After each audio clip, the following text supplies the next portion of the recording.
आचार्य अशोक शुक्ल। मैं तो यज्ञाचार्य हूँ इस यज्ञ का। यज्ञ है और यज्ञ शब्द जो है यज धातु से बना है।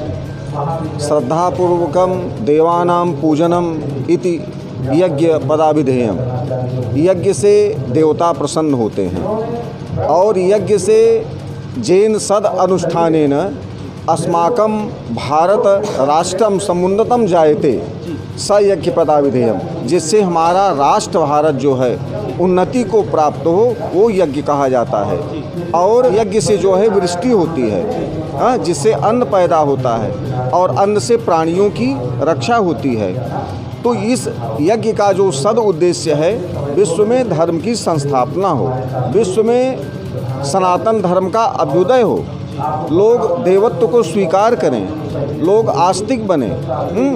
और इसी उद्देश्य से महाराज जी हमारा ये यज्ञ करते हैं। महाराज जी का जो संकल्प है, मैं यज्ञाचार्य हूँ, तो संकल्प जब पढ़ा जाता है तो एक भी शब्द महाराज जी स्वांतः सुखाय के लिए नहीं बोलते। संकल्प में उसमें पढ़ा जाता है कि सर्वे भवन्तु सुखिनः सर्वे सन्तु निरामया सर्वे भद्राणि पश्यन्तु माँ कश्चित् दुर्भाग् भवेत् इति सद उद्देश्यम समुद्देश्य कि अस्म महति संसार चक्रे सर्वे सुखिनः भवन्तु। मतलब संसार में सब सुखी रहें, निरोगी रहें, अच्छा देखें और माँ भगवती की आराधना में लगे। तो इस यज्ञ का जो पुण्य है तो उस सबको प्राप्त हो रहा है इस यज्ञ से। हो रही है वैसे तो यहाँ पर अनेकों यज्ञ हुई है, परंतु जो यह श्रीमद् सहस्त्र चंडी महायज्ञ जो यहाँ पर प्रारंभ हो रही है, आज यज्ञ का द्वितीय दिवस है। निरंतर 19 वर्षों से यहाँ यज्ञ हो रही है और कार्तिक महीने में तृतीया से ही यज्ञ प्रारंभ हो जाती है। प्रत्येक वर्ष की भांति इस वर्ष भी प्रारंभ हो रही है। और यह यज्ञ का मेन उद्देश्य जो रहता है हमारे महाराज श्री का, सर्वे भवन्तु सुखिनः सर्वे सन्तु निरामया सर्वे भद्राणि पश्यन्तु माँ कश्चित् दुर्भाग् भवेत्। समस्त जीव का कल्याण हो, समस्त भारतवर्ष का कल्याण हो, समस्त विश्व का कल्याण हो। इसलिए हमारा जो प्रधान संकल्प भी रहता है वह विश्व कल्याणार्थ के लिए ही रहता है। इसलिए धर्म के लिए ही यह कार्य किया जाता है। तब इसलिए समस्त जीवों का कल्याण हो, महाराज जी का प्रथम उद्देश्य यही रहता है जी। अम्बुज द्विवेदी, प्रयागराज महानगर अध्यक्ष, ब्राह्मण महासभा। यह यज्ञ तो हवनात्मक यज्ञ है। आज यज्ञ का द्वितीय दिवस है।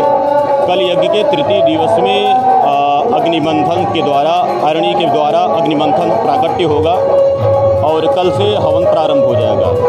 और हमारे जो यज्ञ मंडप में 51 ब्राह्मण हैं, यहाँ पर हैं, यज्ञाचार्य जी महाराज हैं। सुबह की भांति प्रतिदिन 7 बजे से पूजन प्रारंभ हो जाता है।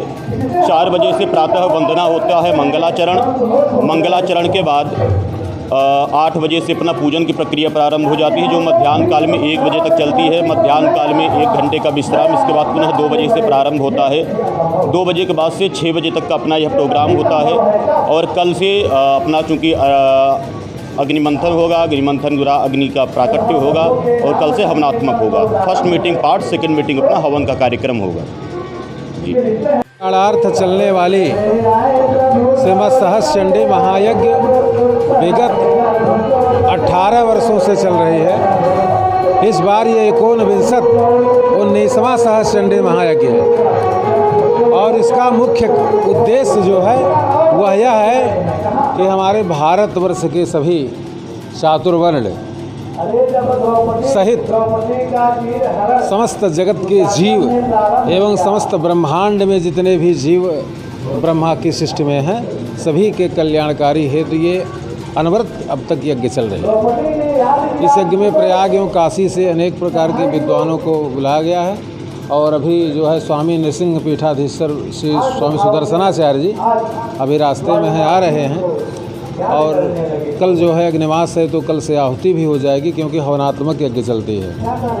और इस यज्ञ का प्रमुख उद्देश्य यही है किस प्रकार से यज्ञ किए जाते हैं भारतवर्ष में, धर्म की परिभाषा क्या है, सनातन धर्म की परिभाषा क्या है, उसको जानने के लिए समस्त प्रकार के विद्वानों का सम्मेलन भी कराया जाता है यहाँ।